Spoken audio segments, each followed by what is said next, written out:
গুচাইলে ক ঔষধ চক্ষুৰ যেন মল, সি যেন সাক্ষাতে দেখে সূৰ্যৰ মণ্ডল। আমাৰ আকাশত যেতিয়ালৈকে ডাৱৰ থাকিব আমি সূৰ্যটোক দেখা নাপাওঁ। যেতিয়া বতাহে ডাৱৰটো আঁতৰাই দিব তেতিয়াহে আমি সূৰ্যক দেখা পাওঁ। ঠিক তেনেকৈ আমাৰ মনত যেতিয়ালৈকে মায়ামল আৰু কলিমল থাকিব আমি তেতিয়ালৈকে ঈশ্বৰক চিনি নাপাওঁ, ঈশ্বৰৰ স্থানলৈকে আমি যাব নোৱাৰোঁ। যে আমাৰ একেটা মনৰ এপিঠিত কলিমল আৰু এপিঠিত মায়ামলে আসন্ন কৰি ৰাখে বুলি কৈছে। এই কলিমলটো সৃষ্টি ক'ৰ পৰা হৈছে? ব্ৰহ্মাৰ তনুৰ পৰা হৈছে বুলি কৈছে। শাস্ত্ৰত কৈছে ব্ৰহ্মাৰ তনুৰ পৰা কলি উপজিল, পৰম দাৰুণ বেশ বিৰিঞ্চি দেখিল, কোন কৰ্ম কৰোঁ প্ৰভু কৰিও আদেশ, দিওঁ ৰাজ পদতজু পাওঁ উপদেশ। যে ব্ৰহ্মাৰ দেহৰ পৰা কলি উৎপত্তি হৈ বাপেকক দাবী কৰিছে, দেউতা মোক জন্ম দিলেই নহ'ব, মোক ভোগৰ সামগ্ৰী গোটাই দিয়া। শুনি চাৰি মুখে ব্ৰহ্মা গুণিয়া চাহিলা, তাৰো ভাৱ দেখি তাকো কলি নাম দিলা। যিটো সন্তান জন্ম হৈয়ে ভোগৰ সামগ্ৰী দাবী কৰিছে সি সাধাৰণ নহয়। চাৰিখন মুখেৰে ভাবি পেলাই তাৰ নাম থলে কলি। আৰু সামগ্ৰী গোটাই দিলে কি? মলিনী নলিনী নামে দুই ভাৰ্যা দিলা, দুহান্তৰ হন্তে চাৰি পুত্ৰ উপজিলা। মলিনী আৰু নলিনী নামৰ দুগৰাকী ভাৰ্যা বিয়া কৰাই দিলে, তাৰ পৰা চাৰিটা সন্তান হ'ল। কি কি? কাম ক্ৰোধ লোভ মোহ চাৰি পুত্ৰ জাত, গৰ্ব অহংকাৰ দুই মন্ত্ৰী যে সাক্ষাৎ। কাম ক্ৰোধ লোভ মোহ কলিৰ পুতেক, গৰ্ব অহংকাৰ বুদ্ধি দিয়া মন্ত্ৰী। দম্ভ দেশ ইৰিষা অসূয়াক চাৰিজন, সেনাপতি পাতি দিলা ব্ৰহ্মাৰ বচন। এইকেইজন আগৰণুৱা সেনাপতি। হিংসা বৈক্ষণ্য ইৰিষা মদ মৎসৰক, লহকৰ পাতি দিলা কলি দুৰ্মদক। এইখিনিক লগৰীয়া পাতি দিলে। এই সেই কলি পৰিয়ালৰ 16জনীয়া সদস্য। ক'ত থাকে? মনৰ লগত থাকে এহি 16জন, তৰিবে নোৱাৰে লোক এহি সে কাৰণ। আমাৰ ডেকা হওক, গাভৰু হওক, বোৱাৰী হওক, জীয়াৰী হওক, বাল্য হওক, বৃদ্ধ হওক, যাৰ মনত এই 16টা বেয়া ভাৱে অৱস্থান কৰিব সি কেতিয়াও আজিৰ দৰে পবিত্ৰ ঠাইলৈ আহিব নোৱাৰিব। এইটো মনৰ এক পিঠিৰ মল। আনটো পিঠিত মায়ামল আছে। মায়াৰো 16টা বেয়া গুণ আছে। আমাৰ শাস্ত্ৰত কৈছে দম্ভ দৰ্প পৰ নিন্দা অভিমান তিৰস্কাৰ, লোভ মোহ কাম ক্ৰোধ গৰ্ব অহংকাৰ, হিংসা কামনা আশা হঠ বেভিচাৰ, এহি 16 গোটা পুত্ৰ জানিবা মায়াৰ। এইকেইটা কলিৰ মায়াৰ ল'ৰা, তাতো 16টা বেয়া গুণ আছে। এই 2 × 32টা বেয়া গুণে যাৰ মনত অৱস্থান কৰিব সি কেতিয়াও সৎ চিন্তা, সৎ ঠাইলৈ, সৎ কৰ্ম বা ভক্তি পথলৈ আহিব নোৱাৰিব। এতিয়া উপায় কি হ'ব? মাকে কপিলক ক'লে, বোপাই কলিমল আৰু মায়ামলৰ পৰা মই নিজক কেনেকৈ মুক্ত কৰিম? তেতিয়া উপায় দিছে, মনশুদ্ধি আদি কৰি যতেক আশ্ৰয়, সৎসংগ সবাৰো মূল জানিবা নিশ্চয়। আমাৰ মনটো পবিত্ৰ কৰিবৰ কাৰণে আজিৰ দৰে সৎসংগলৈ আহিব লাগিব। গতিকে যেতিয়ালৈকে আমি সাধুৰ সংগলৈ নাহিম তেতিয়ালৈকে আমাৰ মনৰ পৰা বেয়া ভাৱবিলাকৰ পৰা মুক্ত হ'ব নোৱাৰিম। এই তথ্য দিছে। তাৰপিছত কৰিলে যে সেইমতে মাধৱৰ শ্ৰৱণ কীৰ্তনে, গুণৰ কৰ্মৰ মল তেজে তাৰ মনে। আমাৰ যিমানবিলাক গুণময় ভাৱ আছে ঈশ্বৰৰ কথা শুনাৰ লগে লগে মনৰ পৰা সেই ভাৱবিলাক দূৰ হৈ যাব। আমি কংসৰ পৰিৱৰ্তে জ্ঞানী হৈ যাম, পুঁজিৰ পৰিৱৰ্তে ঋজু হৈ যাম। মনত ৰাখিবা দেই, গুণৰ পৰিৱৰ্তে নিৰ্গুণ হৈ যাম। আমাক কংসক কি দেখাইছে? কংস হৈছে অজ্ঞানৰ প্ৰতীক, অহংকাৰৰ প্ৰতীক। আৰু সেই কংসৰ কপালত যিজন মানে কুজিয়ে হৈৰিন্ধিয়ে চন্দনৰ ফুট পিন্ধাইছিল সেইগৰাকী কুজি বুলি কোৱা হৈছিল। তাইৰ কুজকেইটা 3টা। এতিয়া আমি কাহিনীটো পঢ়ি সিমানতে সীমাবদ্ধ কৰিলে নহ'ব। আপুনিও কংস হৈ আছে নেকি বাৰু? আপুনিও কুজি হৈ আছে নেকি বাৰু? এই কথাটো আমি ভাবিব লাগিব। এতিয়া কংস হৈছে অজ্ঞানতাৰ প্ৰতীক। কংসই প্ৰাধান্য কাক দিছিল? পদমৰ্যাদাক, বাহ্যিক সম্পদক। গতিকে আমি যদি লগত নিব নোৱাৰা ধন সম্পত্তি মানে সন্মানৰ ওপৰত প্ৰাধান্য দিওঁ আমিও কংসই হৈ থাকিম। সেইকাৰণে মানে নাৰদে কংসক কি বুলি সম্বোধন কৰিছে? সোণ হেৰ' অজ্ঞানী কংস। তই যাক আপোন বুলি ভাবিছ সি তোৰ মহাশত্ৰু। তই কৃষ্ণৰ বিৰোধ কৰিছ। আৰু তোৰ অনুচৰবিলাকে কৈছে আদেশ দিয়া মহাৰাজ এইমাত্ৰ তোমাৰ শত্ৰুক নিধন কৰিম। কংস অজ্ঞানীৰ কাৰণে ভাবিলে কি মোৰ শত্ৰুৰ বিৰুদ্ধে এওঁলোকে সহযোগিতা আগবঢ়াইছে, এওঁলোকতকৈ মিত্ৰ নাই। কিন্তু নাৰদে কৈছে তোমাৰ নিৰ্দেশনা পাই কৃষ্ণক মাৰিবলৈ যিসকল গ'ল তেওঁলোকেতো জুইত চগা পৰাৰ দৰে মৰিলেই, এদিন তুমিও সেইকুৰা জুইতে মৃত্যুবৰণ কৰিব লাগিব। কংসৰ পাঞ্চনি পাই যত দৈত্য আহে তুমি অগণিত যেন পুৰি মৰে জাহে। গতিকে আমি যাতে কংসৰ স্বভাৱ হ'ব নালাগিব দেই। কংস মানে অজ্ঞানতাক প্ৰশ্ৰয় দিব নালাগিব। আমি লগত নিব নোৱাৰা ধন টকা পইচা মান সন্মানক প্ৰাধান্য দিব নালাগিব। যদি দিছোঁ ময়ো কংসই হৈ আছোঁ, আৰু মোৰ এই অজ্ঞানতাক যি প্ৰশ্ৰয় দিছে সি কুজিয়ে হৈ আছে। কুজিৰ কুজকেইটা তিনিটা, সতৰজ তম। আমিও যদি সতৰজ তম গুণত আছোঁ আমিও কুজিয়ে হৈ আছোঁ। আমিও যদি লগত নিব নোৱাৰা সম্পদক প্ৰাধান্য দিছোঁ আমিও কংসই হৈ আছোঁ। তেতিয়া আমি ভাগৱত শুনি এইবিলাকৰ পৰা নিজক মুক্ত কৰিব লাগিব, আৰু ৰিজুটো পোন কৰিব লাগিব। কুজি পোন হৈ গৈছে, ৰিজু হৈ গৈছে কোনদিনা? যিদিনাখন কংসৰ কপালৰ বিপৰীতে কৃষ্ণৰ কপালত যেতিয়া চন্দনৰ ফুটটো পিন্ধাই দিলে, থুতৰিত ধৰাৰ লগে লগে পোন হৈ গ'ল। গতিকে এইটো যেনেকৈ বাস্তৱ সত্য, ঠিক তেনেকৈ আমি তিনি গুণৰ পৰা ৰিজু হ'ব লাগিব, পোন হ'ব লাগিব। কেনেকৈ? উদ্ধৱক কৈছে মূৰ কথা যথাত নিৰ্গুণ সেহি স্থান, ঈশ্বৰক জানিলে নিৰ্গুণ हुए জ্ঞান, বুলিও নিৰ্গুণ শ্ৰদ্ধা মুহুৰ সেৱাৰ, নিৰ্গুণ স্থানক পাৱে ভকতে আমাৰ। আজি আপোনালোক চব ভকত হৈ আছে দেই, মনত ৰাখিব। ডেকা ল'ৰা গাভৰু ছোৱালীৰ পৰা ধৰি যিসকল সত্ৰৰ ভিতৰত বহি কৃষ্ণ কথা শুনি আছে চব ভকত, চব ভকত। এইটো বেদৰ মত। কলি যুগত যোনে ঈশ্বৰৰ কথা ক'ব আৰু শুনিব তেওঁই ভকত। গতিকে এই ভকতৰ স্থানলৈকে নহালৈকে আমি কুজা হৈ থাকিম, আৰু ভকতৰ সংগলৈ অহাৰ লগে লগে ৰিজু হৈ যাম, পোন হৈ যাম, গুণ গুচি নিৰ্গুণ হৈ যাব। মুহুৰ সেৱাৰ যোগ্য মনুষ্য শৰীৰ। মনত ৰাখিব কথাটো।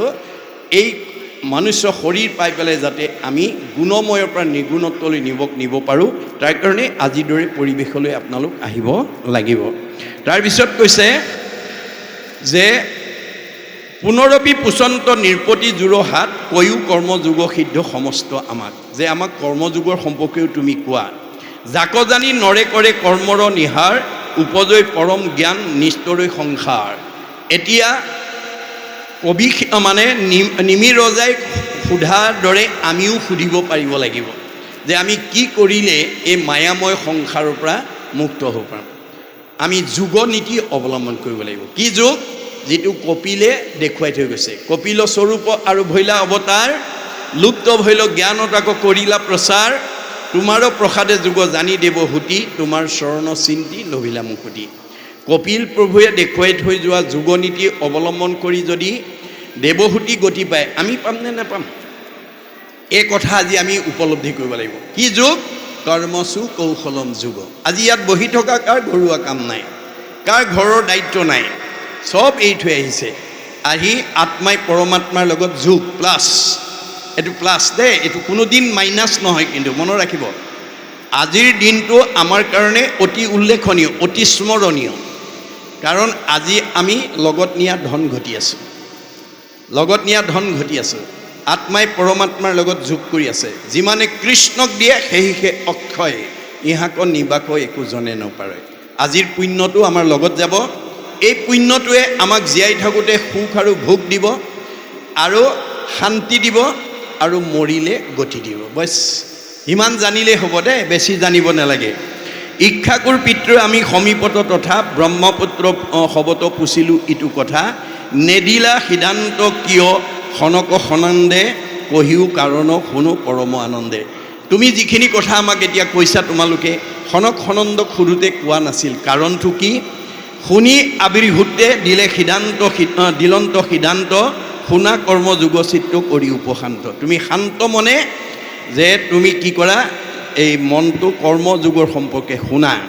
পৰম গহন আতি ইটো বেদ বাণী, যাক শুনি মোহ দূৰ হুৱে মহাজ্ঞানী। এই বেদৰ বাণী শুনিলে আমাৰ মায়া মোহবিলাকৰ পৰা আমি মুক্ত হ'ব পাৰিম। বেদে যাক বিহি আছে তাকে বোলে কৰ্ম, বেদে যাক নিষেধিছে সেইটো অকৰ্ম। এই বিষয়ে মই অলপ আগত আলোচনা কৰি থৈ গৈছোঁ। বেদে কি বিহিছে? ঈশ্বৰৰ অৰ্থে যিটো কৰে তাকে বোলে কৰ্ম। আজি সত্ৰাধিকাৰ প্ৰমুখে আমাৰ সহযোগী উদ্যোক্তাসকলে এইটো বেদ কৰ্ম কৰিছে। এই ইমান আত্মাবিলাকক মাতি আনি 2টা দিনত ঈশ্বৰৰ কথা শুনাই পেলাই জন্ম জন্মান্তৰ কাৰণে অক্ষয় পুণ্য সঞ্চয়ৰ এটা সুবিধা দি দিলে। এইটো বেদবিহিত কৰ্ম। বেদে যাক নিষেধিছে সেইটো অকৰ্ম। বেদে কিটো নিষেধ কৰিছে? যে মই চবতে আছোঁ দেই, যত দেখা ভূত প্ৰাণী সবাহাকে বিষ্ণু মানি হিংসা এৰি কৰা উপকাৰ। মই চবতে আছোঁ, পাৰিলে কাৰোবাক উপকাৰ কৰিবা, কাকো হিংসা নকৰিবা। যিটো কথা নজনাৰ কাৰণে আজিও আমাৰ মানুহে হিংসা ধৰ্মৰ আশ্ৰয় লৈ আছে, যাৰ কাৰণে সিদিনা গুৰুজনৰ আগত অসমৰ এগৰাকী মহিয়সী নাৰীয়ে এই তথ্য দাঙি ধৰিছিল। কি বুলি? যে গুৰুদেৱ, মোৰ সতীত্ব গুণৰ প্ৰথম বৈশিষ্ট্য হৈছে ভগৱন্তৰ সৃষ্টিৰ পঞ্চভৌতিক প্ৰাণী সকলোতে ঈশ্বৰ আছে বুলি জানি মই সকলোকে দয়া মৰম স্নেহ ৰক্ষণাবেক্ষণ দিওঁ। জয়ন্তী বদতি প্ৰভু শুনিও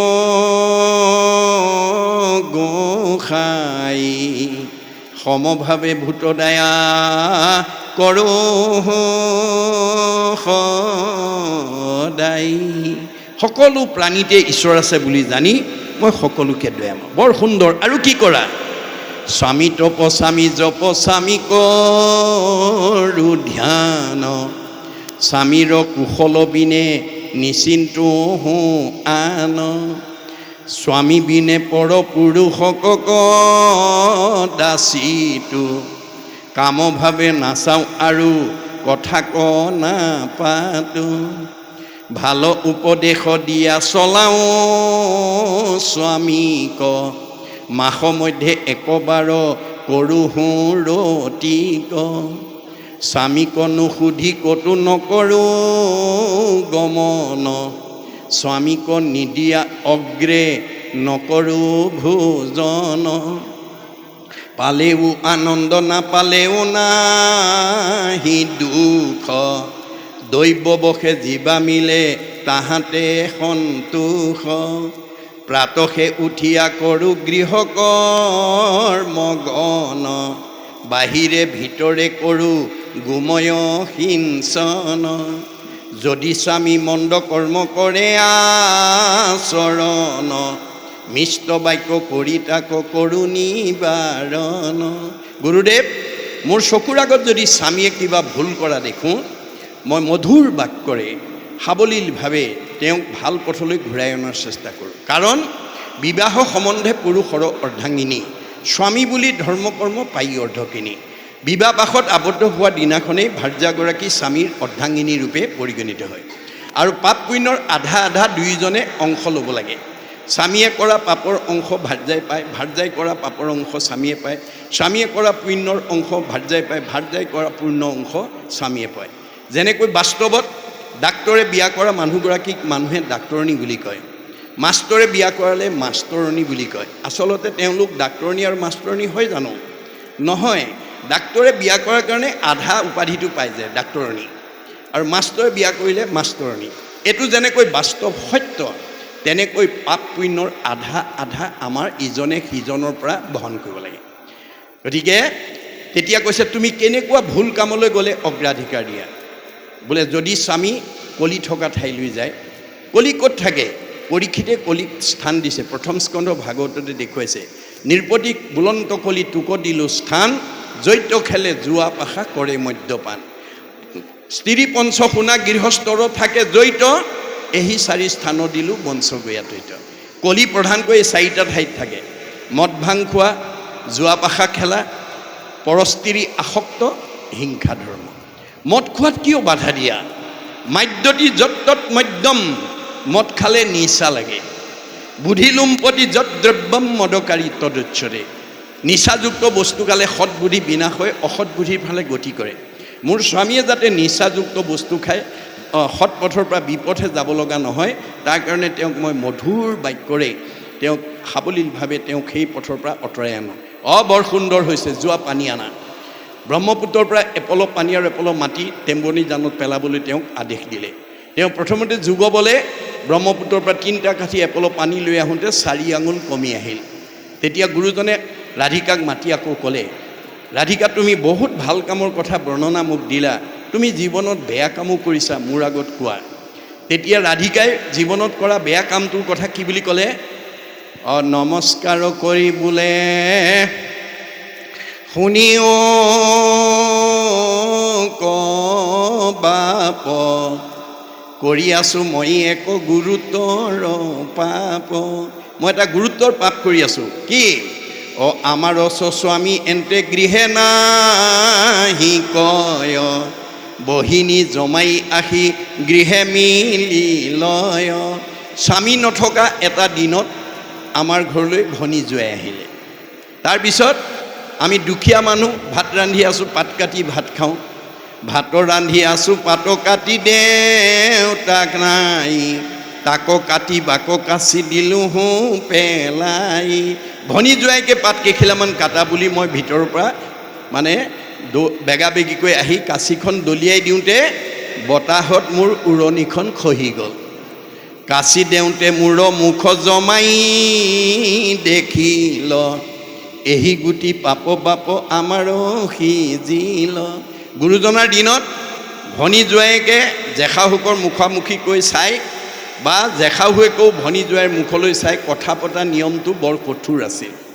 আজিকালি শিথিল হৈছে, কিন্তু উৰণি প্ৰথাটো আজিও আমাৰ সংস্কৃতি হিচাপে আছে।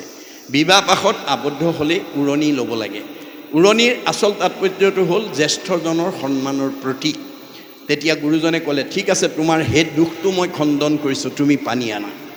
এইবাৰ তেওঁ পানী আনিলে, 4 আঙুল বেছিকৈ উঠি আহিল। 3টা কাঠিৰ এপল' পানী আৰু এপল' মাটি যুগবলে আনি টেম্বনি জানত পেলাই দিয়াৰ লগে লগে বুৱতী নদী বন্ধ হৈ গ'ল। লগে লগে সেই অঞ্চলৰ বানপানীৰ কবলৰ পৰা ৰাইজ উদ্ধাৰ হ'ল। আৰু আজিও বৰদোৱাত সেইটো শান্তিজান ৰূপে পৰিচিত হৈ ৰৈ গ'ল।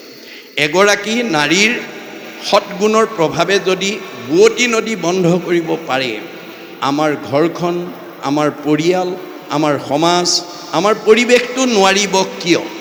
সেইকাৰণে আইসকলৰ ঘৰ পৰিচালনা কৰিবলৈ, পৰিয়াল পৰিচালনা কৰিবলৈ, সমাজ পৰিচালনা কৰিবলৈ, পৰিৱেশটো আগুৱাই নিবলৈ আমাৰ আইসকলৰ গাত 7টা সৎগুণ থাকিব লাগে বুলি গীতাত কৃষ্ণই অৰ্জুনক কৈছে। মনত ৰাখিবা দেই, আপোনালোকে এটা কথা শুনি ভাল পাব যে শদিয়াৰ পৰা ধুবুৰীলৈকে বিভিন্ন জিলাত এই গুৰুজনাৰ ধৰ্ম আদৰ্শ প্ৰচাৰ প্ৰসাৰ কৰি আমাৰ এটা শুভ লক্ষণ আমি দেখা পাইছোঁ। কি? এতিয়া সেৱা সকাম বোলক, ভাগৱত পাঠ বোলক, ধৰ্মালোচনী সভা বোলক, এইবিলাকলৈ এতিয়া আমাৰ পুৰুষতকৈ মহিলাৰ উপস্থিতিটো বেছি। আজি যদি আপোনালোকে অংক কৰি চাই, আজিও সেই উত্তৰটোৱেই পাব যে আমাৰ পুৰুষতকৈ মহিলাৰ উপস্থিতিটো বেছি। এইটো আমাৰ কাৰণে শুভ লক্ষণ।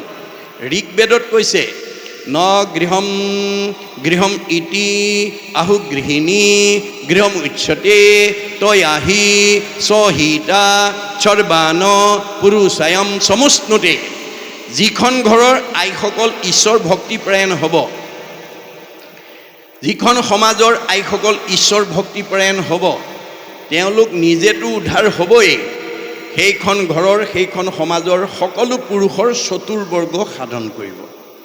আৰু ইয়াৰ বিপৰীতে যদি আমাৰ ঘৰৰ আইসকল যদি ঈশ্বৰ বিমুখী হয়, ভক্তি বিমুখী হয়, তেতিয়াহ'লে আমাৰ ঘৰৰ অৱস্থা কি হ'ব? আমাৰ মানে মহাভাৰতৰ বন পৰ্বত কৈছে, জৈস্য ভাৰ্যা গৃহে নাস্তি সাধিসা পুণ্যচাৰিতা অৰণ্যং তেন গন্তব্যং যথা অৰণ্যং তথা গৃহম। ঘৰ গুচি বাঁহতল হ'ব। আইসকলে ইচ্ছা কৰিলে ঘৰ গুচি বৈকুণ্ঠলৈ উত্তৰণ কৰিব পাৰে, আৰু ইচ্ছা কৰিলে ঘৰ গুচি বাঁহতল কৰিব পাৰে। আইসকলৰ ইমান মহিমা। আমি বাঁহতল হোৱাটো নিবিচাৰোঁ, আমি বৈকুণ্ঠ হোৱাটো বিচাৰোঁ। তেতিয়াহ'লে আপোনালোকৰ গাত 7টা সৎগুণ থাকিব লাগিব দেই। আজি ইয়াত থকা কাৰোবাৰ গাত যদি 7টা সৎগুণ আছে, তেওঁ ভাগ্যৱতী মহিলা। তেওঁ নিজেতো উদ্ধাৰ হ'বই, পৰিয়াল সমাজৰ সকলো জীৱক চতুৰ্বৰ্গ সাধন কৰি দিব লাগে। যদি কাৰোবাৰ কমি আছে, পূৰাই ল'ব। কি সাতটা সদ্গুণ থাকিব লাগে বুলি কৃষ্ণই অৰ্জুনক কোৱাৰ চলৰে আমাক কৈছে কীৰ্তি চিৰি বা কৈশ্য নাৰীনাং ধীতি মেধা ক্ষমা স্মৃতি এই সাতটা গুণ দেই আইসকলৰ এই সাতটা গুণ থাকিব লাগে 1 নম্বৰ গুণটো হৈছে কীৰ্তি আইসকলৰ কামবিলাক আনে দেখিলে প্ৰশংসা কৰা হ'ব লাগে নিট এণ্ড ক্লিন ডিচিপ্লিন পৰিপাটিতা নিয়মানুৱৰ্তিতা মাজেদি কামবোৰ কৰিবলৈ জানিব লাগিব 2 নম্বৰ চিৰি নিজেও ধুনীয়া হৈ থাকিব লাগিব ঘৰখন ধুনীয়াকৈ ৰাখিব লাগিব পৰিয়ালটোকো ধুনীয়াকৈ ৰাখিব লাগিব বা কৈছ কথা ক'ব জানিব লাগিব আইসকলে যদি কথা ক'ব জানে সেইখন ঘৰত সেইখন পৰিয়ালত সেইখন সমাজত কেতিয়াও কাৰো লগত মনোমালিন্য হ'ব নোৱাৰে আজি কথা ক'ব নজনাৰ কাৰণে আনৰটো দূৰৰ কথা নিজৰ ঘৰতে বহুত বোৱাৰীয়েকক শাহুৱেকে বেয়া পায় বহুত শাহুৱেকক বোৱাৰীয়েকে বেয়া পায় বহুত দেউৰেকক নবৌকে বেয়া পায় বহুত নবৌয়েকক দেউৰেকে বেয়া পায় গণ্ডগোল ক'ত লাগিলে কথা ক'ব নাজানে এতিয়া আমাৰ আইসকলে কথা ক'ব জানিব লাগিব কেনেকৈ সত্য প্ৰিয় হিত এই বিষয়ে মই অলপ আগত আলোচনা কৰি দিছোঁ সঁচা কথা ক'ব শুনিবলৈ ভাল পোৱাকৈ ক'ব আৰু আনৰ উপকাৰ অহাকৈ ক'ব তেতিয়া আমাৰ এই বাক্যৰ সদাচাৰটো ৰক্ষা হ'ব বুজানে বা কৈছ নাৰী নাং ধীতি ধৈৰ্যগুণী হ'ব লাগিব যিখন ঘৰৰ আইসকল ধৈৰ্যশীল স্বামী কেতিয়াও বিপদত পৰিব নালাগে পৰিয়ালটো কেতিয়াও বিপদত পৰিব নালাগে উদাহৰণস্বৰূপে সীমাঘৰীয়া মানুহজনৰ লগত এদিন কিবা কাৰণত স্বামী আৰু সীমাঘৰীয়া মানুহজনৰ লগত বিতৰ্ক হ'ল সীমাঘৰীয়া মানুহজনে কিছু বেয়াকৈ টানকৈ ক'লে ধৈৰ্যশীল আইগৰাকীয়ে ক'ব হ'ব দিয়ক কল দুটা থাকিলেও ঠেকাঠেকি লাগে সীমাঘৰীয়া মানুহ হিচাপে আপোনাক কিবা অকণমান টানি ক'লে আপুনি ধৰি নাথাকিব এৰি দিয়ক এই বুলি যদি বুজাই দিয়ে স্বামী শান্ত হৈ যাব তাকে নকৰি যদি আইগৰাকীয়ে কয় আপোনাক ওচৰৰ সীমাঘৰীয়া মানুহে এনেকৈ ক'বলৈ ক'ত অধিকাৰ পালে ধৰক মাৰক এই বুলি যদি উচ্চতাই দিয়ে তেতিয়াহ'লে ভাৰ্যাৰ উচ্চতনিত গৈ যদি সীমাঘৰীয়াজনক মাৰকিল কৰে তেতিয়া দুইজনেই বিপদগ্ৰস্ত হৈ যাব গতিকে আমাৰ আইসকলৰ ধৈৰ্য গুণটো শৈবাৰ নিচিনা হ'ব লাগিব হৰিচন্দ্ৰৰ ভাৰ্যা শৈবাৰ দৰে হ'ব লাগিব শৈবাৰ ধৈৰ্য গুণৰ পৰিচয় কেনেকৈ এৰি থৈ গৈছে যে হৰিচন্দ্ৰ ৰজাই ভাৰ্যাৰ লগত কোনো আলোচনা নকৰাকৈ সত্যত বন্দী হৈ বিশ্বামিত্ৰ ঋষিক ৰাজ্য ধন চব দি দিলে অৱশেষত দক্ষিণা দিবলৈ হাতত পইচা নাই ঋষিৰ পৰা এমাহ সময় বিচাৰিলে বিশ্বামিত্ৰই এমাহ সময় দিলে এমাহ সময় লৈ পেলাই তেওঁ ভাৰ্যাক লগত লৈ বাৰাণসী এখন উপবনত পলাই আছেগৈ এমাহৰ পূৰ্বে যেতিয়া তেওঁ বিচাৰি বিচাৰি গৈ পালেগৈ তেতিয়া হৰিচন্দ্ৰক উদ্দেশ্যি কৰিছে মূৰ দক্ষিণাটো যদি হেলা কৰ তই সবংশকে সাপি ভস্ম কৰিব মই মোৰ দক্ষিণাত যদি অৱহেলা কৰ তোৰ গোটেই বংশ মই সাপ দি ধ্বংস কৰি দিম ঋষিৰ বচন শুনি হৰিচন্দ্ৰ ৰায় কপিবে লাগিলে মুখে মাতবোল নাই তেওঁ ঋষিয়ে যেতিয়া সকলো বংশ ধ্বংস কৰি দিম বুলি ক'লে তেওঁ ভয়ত পেপুৱা লাগিলে আৰু মুখৰ মাত হেৰাই গৈছে গতিকে তেওঁ মনৰ কথা ক'বলৈ ভাৰ্যাৰ বাবে দ্বিতীয় ব্যক্তি নাই ভাৰ্যাক চাহিয়া ৰাজা বুলিলা বচন শুনা প্ৰাণেশ্বৰী মূৰ বাক্যে দিও মন হেৰা ভাৰ্যা তুমি মোৰ কথালৈ অকণমান মনোযোগ দিয়া কেনেমতে ঋষিৰ মই খুজিবো ধাৰ কেনেমতে বংশক মই কৰিবো উদ্ধাৰ মই ঋষিৰ ধাৰটো এতিয়া কেনেকৈ পৰিশোধ কৰোঁ মোৰ বংশটোক মই কেনেকৈ উদ্ধাৰ কৰোঁ মই হতাশ হৈ গৈছোঁ মোৰ মুখৰ মাত হেৰাই গৈছে যিটো সময়ত স্বামী হতাশ হৈছে মুখৰ মাত হেৰাই গৈছে স্বামীক প্ৰেৰণা দিবৰ কাৰণে সাহস দিবৰ কাৰণে শৈবাই কেনেকৈ উত্তৰ দিলে স্বামীৰ বচন শুনি শৈবা প্ৰাণেশ্বৰী স্বামীক বুলিলা অল্প হাস্য কৰি হাঁহি মাৰি উত্তৰ দিলে ভাৰ্যাৰ মুখত হাঁহি দেখাৰ লগে লগে স্বামীয়ে প্ৰেৰণা পাইছে সাহস পাইছে আৰু কি বুলি ক'লে মহাৰাজ নাহি নাহি আন ধৰ্ম জানা সত্য বিনা জানি আন নিশ্চিন্তু দিওক দক্ষিণা ভয় নকৰিবা মহাৰাজ দক্ষিণা দি দিয়া ধৰ্মত সত্যতকৈ আৰু ধৰ্ম নাই তেতিয়া হৰিচন্দ্ৰই ক'লে মই ক'ৰ পৰা দিম মোৰ হাতত এপইচাও নাই তেতিয়া শৈবাই কি কৈছে আমাকো বিকিয়া ৰাজা ঋষিৰ সুজা ধাৰ আতপৰে আন উপায় নেদেখোঁ আৰ গতিকে মোক বিক্ৰী কৰি হ'লেও সত্য ৰক্ষা কৰ এই যিটো সাহস এই যিটো প্ৰেৰণা আমাৰ আইসকলৰ গাত থাকিব লাগিব গতিকে এই গুণবিশিষ্ট নোহোৱা আমাৰ আইসকলক যদি কোনোবা স্বামীয়ে তেনেকৈ তেওঁৰ লগত আলোচনা নকৰাকৈ বিপদত পৰি গৈ কয়গৈ হেৰা মোৰ এনেকুৱা হ'ল নহয় কি হ'ব এতিয়া আমাৰ গৰাকীক কি ক'ব বাৰু ভাল হৈছে, মোৰ লগত আলোচনা নকৰাকৈ কৰিছিল ন, আপোনাৰ আৰু হ'ব লাগে। তাৰমানে আপোনাক প্ৰেৰণা দিয়ক চাৰি, আপোনাক জ্বলা জুইত ঘিউহে ঢালি দিব। গতিকে আমাৰ বেদৰ দৰ্শনটো হৈছে পাৰিবাৰিক জীৱন, দাম্পত্য জীৱন, যুগ্ম জীৱন, সাংসাৰিক জীৱন সুখেৰে কটাবলৈ হ'লে আমাৰ গৃহস্থী ধৰ্মত জ্বলা জুই নুমাবলৈ পানী ঢালিবলৈ শিকিব লাগিব। জ্বলা জুই নুমাবলৈ ঘিউ ঢালিলে নহ'ব। কিবা কাৰণত যদি স্বামীৰ খং উঠে, ভাৰ্যাই হাঁহি এটা মাৰি স্বামীক উপশম কৰিব পৰা গুণটো থাকিব লাগিব। কেতিয়াবা কিবা কাৰণত যদি ভাৰ্যাৰো খং উঠিব পাৰে, তেতিয়া স্বামীও হাঁহি এটা মাৰি তেওঁক সান্তনা কৰিব পৰা গুণটো আমাৰ থাকিব লাগিব। এইবিলাক গুণৰ যদি অভাৱ হয়, তেতিয়া সেইখন ঘৰত বিপদ আহি যাব, অশান্তি আহি যাব। তাৰপিছত ক্ষমা গুণটো লাগিব আইসকলৰ। আইসকলৰ ক্ষমা গুণটো দ্ৰৌপদীৰ নিচিনা হ'ব লাগিব।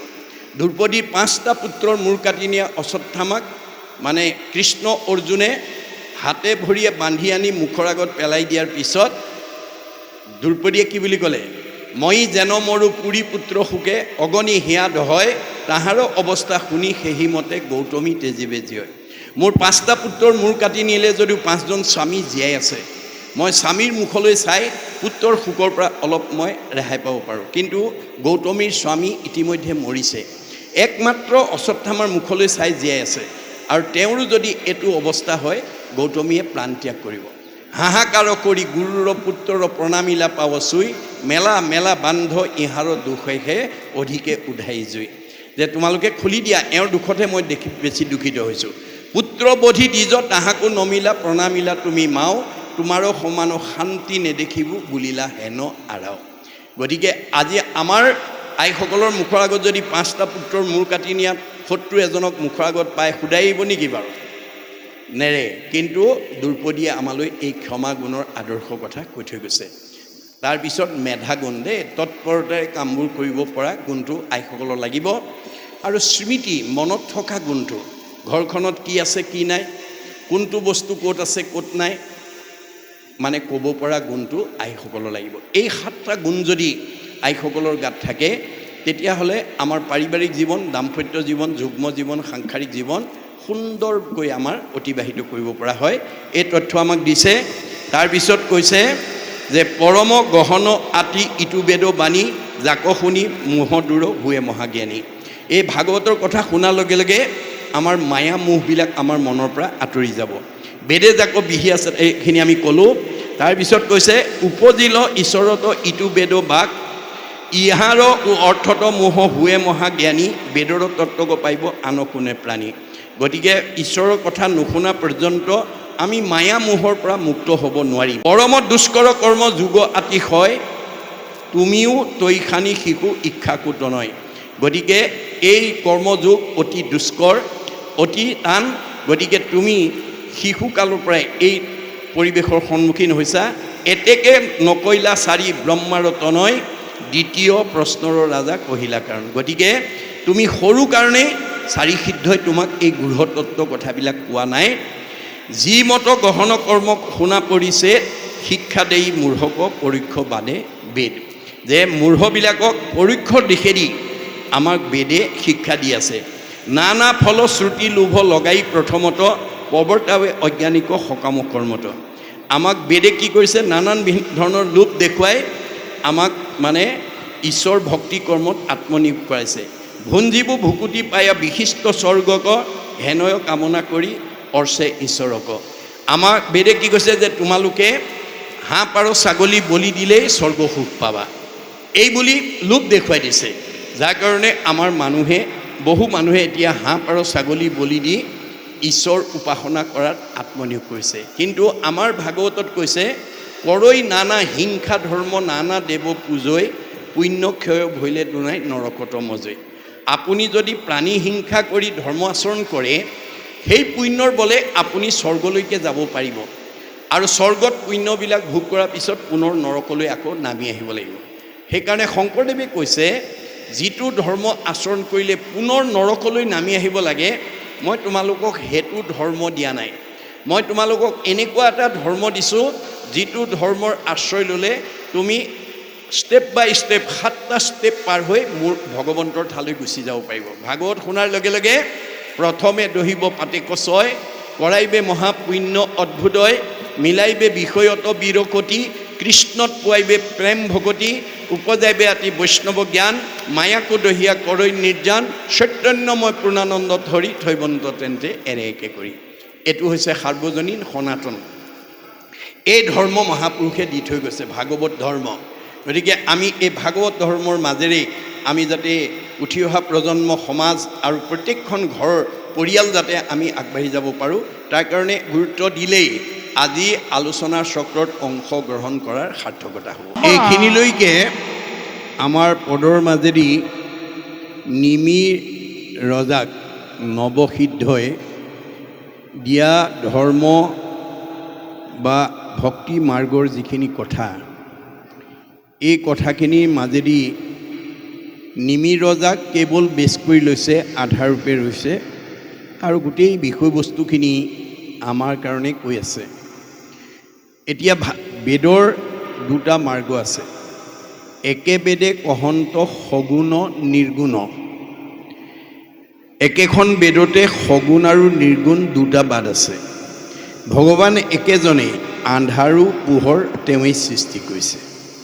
গতিকে ভগৱানৰ সৃষ্টিত সদায় দুটা আছে, এটা আন্ধাৰ, এটা পোহৰ, এটা দিন, এটা ৰাতি, এটা সুখ, এটা দুখ, এটা ভাল, এটা বেয়া, এটা বাওঁ, এটা সোঁ, এটা আগম, এটা নিগম, এটা প্ৰবৃত্তি, এটা নিবৃত্তি, এটা সকাম, এটা নিষ্কাম। এতিয়া আমি কোনটো পথেদি যাব লাগিব? আজি যে আমি ভাগৱত শুনিবলৈ আহিলোঁ, ভাগৱতে আমাক দুটা দিশ দেখুৱাই আছে। গতিকে আমি, আপুনি মইনো কোন? ব্যাসৰ দৰে বিদগ্ধ পণ্ডিত, যিজনক ভগৱন্তই বেদজ্ঞ, শাস্ত্ৰজ্ঞ, টীকালজ্ঞ কৰি পঠাইছিলে। ধ্যানত যিজনে ভগৱানক সাক্ষাৎ কৰিব পৰা গুণবিশিষ্ট কৰি পঠাইছিলে। তৎসত্বেও তেওঁ জীৱন্ততে অসুস্থতাত ভুগিব লগা হ'ল। কাৰণ তেওঁ ভগৱানে দিয়া প্ৰতিভাটো প্ৰয়োগ কৰিব নজনাৰ কাৰণে। তেওঁক ভগৱানে বিদগ্ধ পণ্ডিত কৰি দিছিলে, বেদজ্ঞ শাস্ত্ৰজ্ঞ কৰি দিছিলে, কিন্তু তেওঁ কি কৰিলে? তাক প্ৰয়োগ কৰিব নাজানিছিল। ফলত তেওঁ এদিন কি হ'ল? অসন্তুষ্টাত ভুগিব লগা হৈছে। দিনেক পূৰ্বতে পৰা সৰস্বত ঋষি, বদৰিকা শ্ৰমত আচন্ত ব্যাস বহি। কেনেকৈ আছে? উগুল থুগুল মন নাহি সুখ শান্তি, নপান্ত উপায় একো মনে গুণী গান্থি। উগুল থুগুল মন এটা লৈ বহি আছে, আৰু কিয় তেওঁক সেই উগুল থুগুল ভাৱটোৱে প্ৰতিক্ৰিয়া কৰিছে ভাবি চিন্তি উত্তৰ বিচাৰি পোৱা নাই। ফলত কি কৰিলে? অধুমুখে আছে বহি শুয়া নিশ বদ, সেহি বেলা তৈতে আহি মিলিল নাৰদ। তেওঁ তললৈ মূৰ কৰি মন মাৰি বহি আছে, আৰু তেনেকুৱাতে নাৰদ ঋষি আহিলে। নাৰদক দেখাৰ লগে লগে তেওঁ সচেতন হৈ আহা আহা দেৱ ঋষি বুলি পাদ্য অৰ্ঘ্য আচমনি লৈ আসনত বহুৱাই উদ্দেশ্য ব্যাখ্যা সুধিছে। তেতিয়া নাৰদে কৈছে, মই উদ্দেশ্য কোৱাৰ আগতে তুমি কোৱা। তোমাক ভগৱন্তই এই যুগৰ বিদগ্ধ পণ্ডিত, বেদজ্ঞ শাস্ত্ৰজ্ঞ, টীকালজ্ঞ কৰি জন্ম দিছিল। তুমি ধ্যানত ভগৱানক সাক্ষাৎ কৰা শক্তি তোমাক দিছিল। তৎসত্বেও তুমি এনেকৈ মন মাৰি কিয় আছা, মোক সেইটো কোৱা। তেতিয়া ব্যাসে কি ক'লে? দেৱঋষি, মই নিজেই নাজানো ক'ত মোৰ ভুল লাগি গ'ল। তুমি বিদগ্ধ পণ্ডিত আৰু অৱতাৰী পুৰুষ হিচাপে মোক আঙুলিয়াই দিয়া। এই কথাটোত আমাক কি শিকাইছে? যে দাস্যত্ব ভাৱ, ভক্তি ভাৱ। আমি ভক্তি ভাৱ নহ'লে আমি নজনা কথা বা বিপদমুক্ত আমি হ'ব নোৱাৰোঁ। আমাৰ ভক্তি ভাৱেৰে আমি কৰ্মবিলাক কৰিব লাগিব। যেতিয়া তেওঁ নিজেও অৱতাৰী পুৰুষ, কিন্তু প্ৰাধান্য দিলে নাৰদক। এই ভক্তিভাৱটো দেখি নাৰদে তেওঁক উপায়টো কি বুলি ক'লে? নাৰদ বদতি শুনা মহামুনি ব্যাস, তুমি সে কৰিলা সবে জগতকে নাশ। তুমি এই গোটেই জগতখনক তুমি বিপথে পৰিচালিত কৰিলা। কেনেকৈ? নিৰন্তৰে পশুৰ লোৱাইলা তুমি প্ৰাণ, নাহি মন্দ কৰ্ম আৰু ইহাৰ সমান। ইয়াতকৈ আৰু বেয়া কাম নাই। গৰিহিত কৰ্মকো কহিলা ধৰ্ম বুলি, তোমাৰো বচনে লোক নাহিল সামনি। তুমি বেয়া কামো ভাল বুলি ক'লা, আৰু এই যুগৰ বিদগ্ধ পণ্ডিত হিচাপে সকলোৱে তোমাৰ কথাটো মানি ল'লে, আৰু মানুহক কি কৰিলা? আকস্মিকে লোকক শিকাইলা হিংসা ধৰ্ম, নুবুজিলা তুমিও বেদৰ তত্ত্ব মৰ্ম। যে তুমি মানুহক হিংসা ধৰ্ম শিক্ষা দিলা, গতিকে তুমি 4 বেদ 14 শাস্ত্ৰ 18 পুৰাণ ৰচনা কৰি বিভাগী ধৰ্মজ্ঞান জগতলৈ বিলাই দিলা কথা, তুমি কিন্তু বেদৰ তত্ত্বটোৱে বুজি নাপালা। বেদে কি কৈছিল যে মই সকলোতে আছোঁ, পাৰিলে কাৰোবাক উপকাৰ কৰিবা, কাকো হিংসা নকৰিবা। কিন্তু তুমি মানুহক হিংসা ধৰ্ম শিকাই দিলা। মানুহবিলাকৰ স্বভাৱ কি? স্বভাৱে লম্পট বিষয়ত অনুৰাগ, স্বৰ্গ পাইবো বুলি ৰংগে কাটে সংসাৰ। মানুহ স্বাভাৱিকতে ভোগবাদী বস্তুবাদী। হাঁহ পাৰ ছাগলী বলি দিলেই স্বৰ্গ সুখ পায় বুলি ক'লা, চব জপিয়াই পৰিল। ফলত কি হ'ল? সিজিলত তোমাৰো ঋষি পৰম অন্যায়, নাহি সুস্থ চিত্তত হ'ব সেই অভিপ্ৰায়। তুমি মানুহক ভুল পথে পৰিচালিত কৰি দিলা, সেইকাৰণে তোমাৰ এই অসন্তুষ্ট ভাৱটোৱে তোমাক এতিয়া প্ৰতিক্ৰিয়া কৰিছে।